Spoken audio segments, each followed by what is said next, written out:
মামাই কৈছে জুবিন গাৰ্গৰ ফটো মুছলমানসকলৰ মছজিদত নাই, ইস্তেমা হ'ব, ইস্তেমাটো নেথাকিব। এখেতে প্ৰেম আৰু মহব্বত দেখাইছে। প্ৰেম আৰু মহব্বতৰ সম্পৰ্ক ফটোৰ লগত নহয়, অন্তৰৰ লগত, মানুহৰ অন্তৰৰ লগত। জুবিন গাৰ্গ আমাৰ অসমৰ নহয়, গোটেই ভাৰতৰ এজন ছিংগাৰ। আৰু হিন্দু, মুছলমান, জৈন, খ্ৰীষ্টান সকলো মানুহে জুবিন গাৰ্গত প্ৰেম কৰে, মহব্বত কৰে আৰু এখেত ভাল পায়। জুবিন গাৰ্গ নহয়, মাইকেল জেকচন যদি অসমৰ সন্তান হয় তেনেহ'লে হ'ব পাৰে ইয়াতকৈ আমাৰ নবী আৰু বেছি গুণে ডাঙৰ। আমাৰ নবীৰ ইজ্জত আৰু সন্মান বেছি। সেইকাৰণে ডক্টৰ মাইকেল হাৰ্ডে D100ত আমাৰ নবী মুহাম্মদৰ নাম এশ ব্যক্তিৰ মাজত প্ৰথম লাইনত আমাৰ নবীৰ নাম লৈ আহিছে। মোৰ কথা হৈছে যে আমাৰ চিফ মিনিষ্টাৰ এখেতে কৈছে যে মই ইস্তেমাত যাম, মছজিদত যাম, মই গৈ দেখিম যে এখেতৰ ফটো আছে নে নাই। যদি ফটো নেথাকে তেনেহ'লে জুবিন গাৰ্গৰ লগত তেখেতৰ প্ৰেম আৰু মহব্বত নাই। এই কথাটো ভুল, এইটো ধাৰণা ভুল। কাৰণ আপুনি নিজে জানে, আপুনি এজন শিক্ষিত মানুহ, আপুনি মুছলমানৰ প্ৰগ্ৰামত গৈছে, সভাত গৈছে, বুখাৰী খতমত গৈছে, আপুনি নিজে দেখিছে যে আমাৰ নবী মুহাম্মদৰ ফটো নাই, কোনো বুজুৰ্গৰ, কোনো মহাপুৰুষৰ ফটো নাই, আল্লাহ পাকৰ ফটো নাই। আমি নিৰাকাৰ এক জাতৰ আমি ইবাদত কৰি আছোঁ। সেইকাৰণে আপুনি এজন বিজ্ঞ মানুহ। শ্ৰদ্ধেয় মোৰ অসমবাসী ৰাইজ, আপোনালোকে জানে বিভিন্ন ধৰ্ম আমাৰ অসমত আছে, ভাৰতত আছে। বিভিন্ন ধৰ্মৰ বিভিন্ন ৰীতি নিয়ম, বিধি বিধান আছে। এই বিধি বিধানৰ ওপৰত সকলো ধৰ্ম চলি আছে। যেনে গীৰ্জাৰ যীশুখ্ৰীষ্টৰ ফটো থাকে আৰু আমাৰ হিন্দু মানুহৰ মূৰ্তি থাকে, কালী মা, দুৰ্গা এনেকুৱা মূৰ্তি থাকে। সেই মূৰ্তিৰ পূজা পাঠ কৰি থাকে। সকলো ধৰ্মৰ মানুহ সকলোৱে নিজে জানে মোৰ ধৰ্ম পবিত্ৰ। সেই হিচাপে হিন্দু ধৰ্ম হিচাপে পবিত্ৰ, খ্ৰীষ্টান ধৰ্ম খ্ৰীষ্টান হিচাপে পবিত্ৰ, মুছলমান ধৰ্ম মুছলমান হিচাপে পবিত্ৰ। কিন্তু এটা কথা কৈছোঁ যে আমাৰ নবী পাৰফেক্ট মুহাম্মদ সাল্লাল্লাহু আলাইহি সাল্লাম, এখেত আমাৰ জান প্ৰাণ, আমাৰ দৌলত, আমাৰ প্ৰপাৰ্টি, আমাৰ ল'ৰা ছোৱালী, আমাৰ খানদান, গোটেই বস্তুতকৈ সৰ্বোত্তম মহব্বত আৰু প্ৰেম আমি মুছলমানসকলৰ অন্তৰত আছে আৰু থাকিব ইনশাআল্লাহ। এনেকুৱা এজন কলকে অৱতাৰ, এনেকুৱা এজন অন্তিম ঋষি যিজন দুনিয়াত এই ধৰতীত আহিছে, সেইজনৰ ইমান মহব্বত থকাৰ পিছতো আমি আমাৰ ঘৰত, আমাৰ মছজিদত বা কাবাতুল্লাত বা মদিনা শৰীফত এখেতৰ ফটো নাই।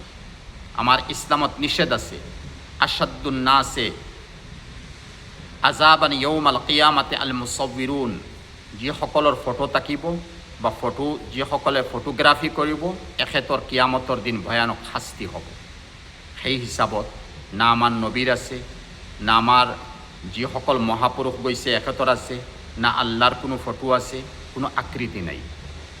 এনে এজন মহাপুৰুষ যিজনৰ আমাৰ জানতকৈ, মালতকৈ, প্ৰপাৰ্টিতকৈ আৰু বেছি মহব্বত যিজনৰ লগত আছে, সেই মহাপুৰুষৰ ফটো না কাবাতুল্লাত আছে, না বিশ্ব ইস্তেমাত আছে, না হজৰ মৌচুমত আছে, না মছজিদত আছে, না মদৰসাত আছে, না মক্তবত আছে, না কোনোবাৰ ঘৰত আছে। ইয়াৰ অৰ্থ হৈছে যে ফটো আমাৰ শৰীয়তত নিষেধ, আমাৰ বিধি বিধানত নাই।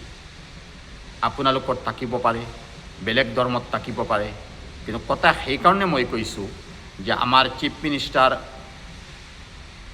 মামাই কৈছে যে জুবিন গাৰ্গৰ ফটো মুছলমানসকলৰ মছজিদত নাই, ইস্তেমা হ'ব, ইস্তেমাটো নেথাকিব। এখেতে প্ৰেম আৰু মহব্বত দেখাইছে। প্ৰেম আৰু মহব্বতৰ সম্পৰ্ক ফটোৰ লগত নহয়, অন্তৰৰ লগত, মানুহৰ অন্তৰৰ লগত।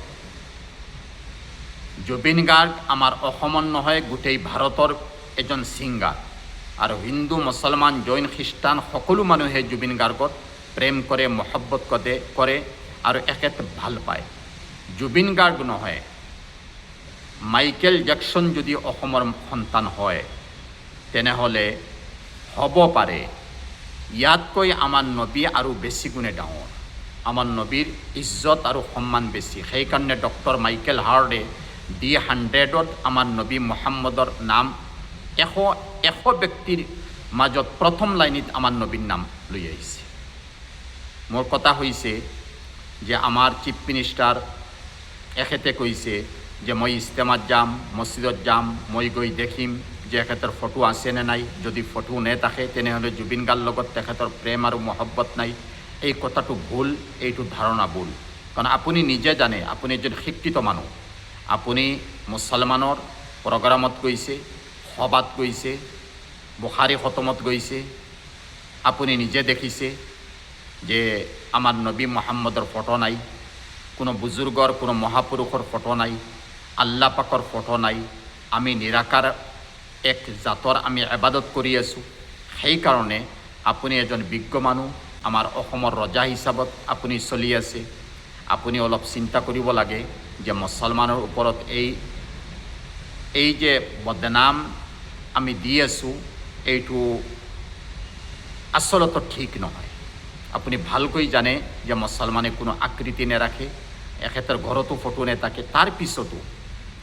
তাৰ পিছতো আমাৰ মুছলমানসকলে জুবিন গাৰ্গৰ ফটো ৰাখি মমবাতি জ্বলাইছে, চাকি জ্বলাইছে, দোৱা কৰিছে, কোৰাণ তিলাৱত কৰিছে।